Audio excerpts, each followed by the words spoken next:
আমাকে আমার আব্বুর জানাজায় পড়তে দেওয়া হয় নাই। আব্বুর জানাজা আমি করতে পারি নাই। একজন সন্তান হিসেবে এই আক্ষেপ এবং এই দুঃখটা বোধহয় আমার কখনো যাবে না। আমি মরে যাবো এই আক্ষেপ এবং এই দুঃখের এই জিনিসটা স্মরণ রেখে, যে একজন সন্তান শুধু দূর থেকে তার বাবার জানাজা দেখেছে, কিন্তু জানাজা অংশগ্রহণ করতে পারে নাই। আমাদের সামনে যখন বারবার বলা হয় যে ফ্যাসিস্টরা এই নির্যাতন করেছে, ওই নির্যাতন করেছে, এই নির্যাতন করেছে, ভাই রে আমার আসলে কারো জীবনের দিকে তাকায় ফ্যাসিস্টরা কি নির্যাতন করেছে এই উদাহরণটা আমার নিতে হয় না। আমি আমার জীবন থেকেই তো এই শিক্ষাটা নেই। একজন ফেসিস্ট কি নিকৃষ্ট নির্যাতন চালাইতে পারে, একজন একটা ছেলের স্বাভাবিক জীবনকে কিভাবে জাহান্নাম বানায় দিতে পারে, এই উদাহরণটা আসলে অন্য কারো জীবন থেকে আমার নিতে হয় না, আমার শিখতে হয় না। এটা আমি আমার জীবন থেকে এই জিনিসটা শিখি। 5ই আগস্ট যখন হয়, মোটামুটি আমি 11 বছর পর আমি আমার বাসায়, আমার এলাকায় প্রকাশ্যে যেতে পারি। 11 বছর পর আমি আমার বাজারে প্রকাশ্যে যেতে পারি। আমি যখন বাজারে গেলাম, ওই সময় লোকরা তখন জড়িয়ে ধরে আমার, হয়তো কেউ চিনতে পারতেছে, কেউ চিনতে পারতেছে না, কেউ অবাক হয়ে গেছে, এরকম। আমি আপনাকে আরেকটা জিনিস বলি।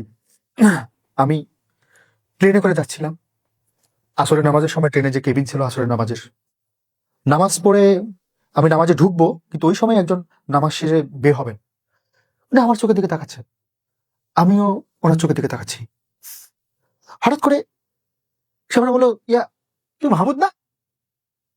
আমি বলি, ভাই তুমি অমুক না?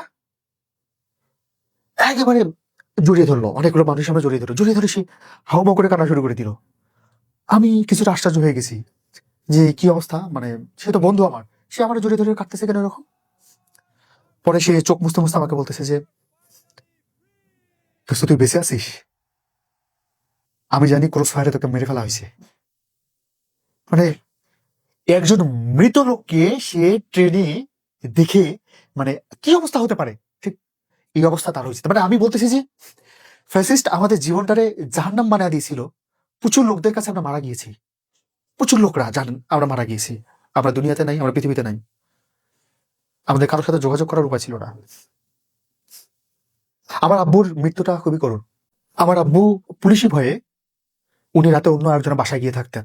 এক্স্যাক্টলি বাসা না, ওইটা একটা টিনের এবং খড়ের বেড়া দেয়া একটা গোয়াল ঘর ছিল। ওই গোয়াল ঘরের এক কোনায়, গোয়াল ঘরে গরু ছিল, আর এক কোনায় একটা ছোট চৌকি ইয়াতে ছিল, বিছানো ছিল, ওখানে একটা মশারি ছিল।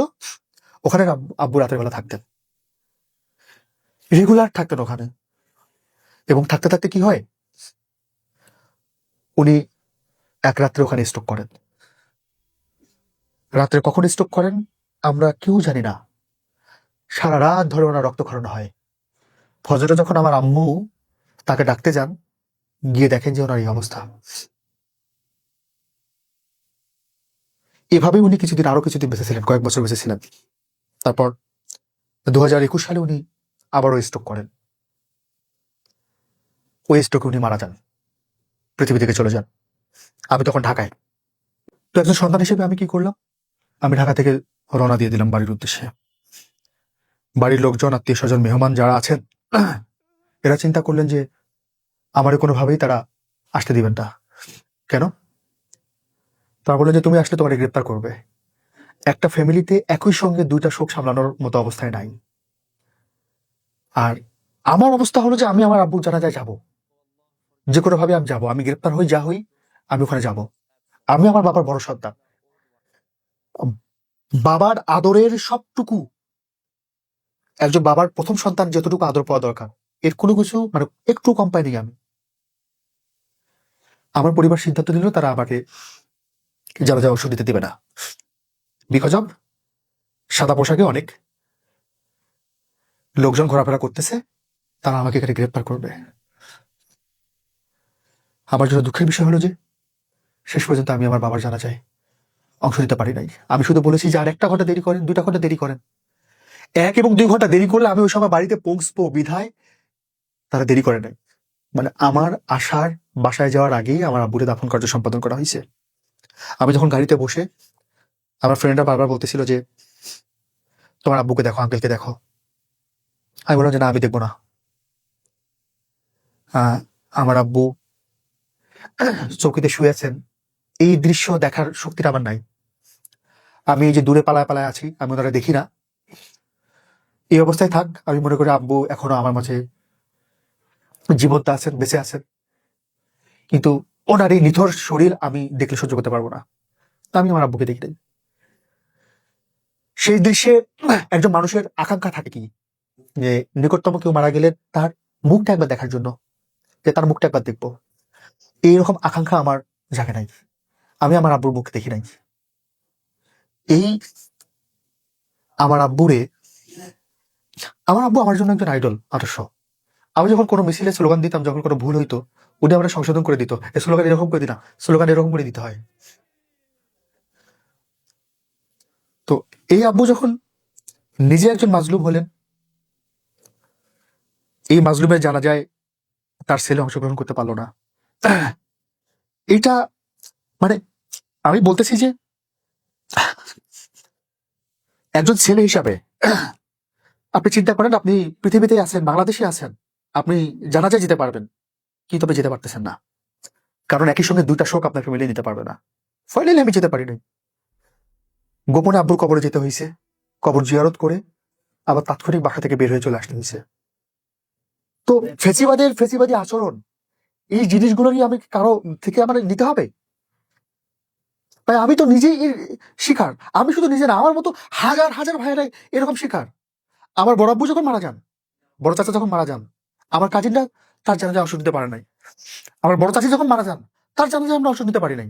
আমার বাসার যে বোনদের বিয়ে হয়েছে, এই বোনদের বিয়েতে আমরা অংশ নিতে পারি নাই। আমার বোনের বিয়ে হয়েছে আমার বাসায় না, আমার নানার বাসায় গিয়ে তাকে বিয়ে দিতে হয়েছে। 2015 সালের ডিসেম্বর মাসের কথা বলি, আমার ছোট বোনটার বিয়ে ঠিক হলো, এঙ্গেজমেন্ট হয়ে গেছে। এঙ্গেজমেন্ট হলো গ্রামের ব্যাপার হলো যে ওই ছেলের বাসা থেকে ছেলের গার্ডিয়ানরা আইসা ডেট ঠিক করে যাওয়া, যে অমুক দিনে বিয়ে হবে। ঠিক বিয়ে ঠিক হয়ে গেছে। ঠিক হওয়ার কয়েকদিন পর, মানে বিয়ে এখনো হয়নি, কয়েকদিন পর আমি টেলিভিশনে দেখলাম যে 6 জনের 20 বছরের করে মামলা রায় হয়েছে, কারাদণ্ড হয়েছে। তো দেখেন, এরকম হাজারো ভাই আছে যারা তাদের নিকট স্বজনদের, আত্মীয় স্বজনদের পাশাপাশি থাকতে পারে নাই, ইভেন তাদের পিতামাতার জানাজায় অংশগ্রহণ করতে পারে নাই। আমাদের কি অপরাধ ছিল? আমরা জাস্ট পলিটিক্যাল অপোনেন্ট ছিলাম, এটা আমাদের অপরাধ ছিল। এই অপরাধে আমরা আমাদের বাবাদের জানাজায় পর্যন্ত অংশগ্রহণ করতে পারি নাই। তো এই অভিজ্ঞতা শুধু আমার না, হাজারো মানুষের। তো এই যে আপনার আগস্টের যে বিস্ফোরণটা ঘটলো, এটা কি একদিনের কোনো বিস্ফোরণ? এগুলো কত সহস্র জুলুম সহ্য করার পরে বিস্ফোরণটা হয়ে গেছে। আগামীতে যে বাংলাদেশ আমরা চাই আগামীতে যেন এরকম কেউ ফেসিস্ট হয়ে উঠতে না পারে, কোনো নিরীহ মানুষ যেন তার বাবার জানাজায় অংশ নেওয়া থেকে বিরত না থাকতে পারে। এটা আমাদের চাওয়া।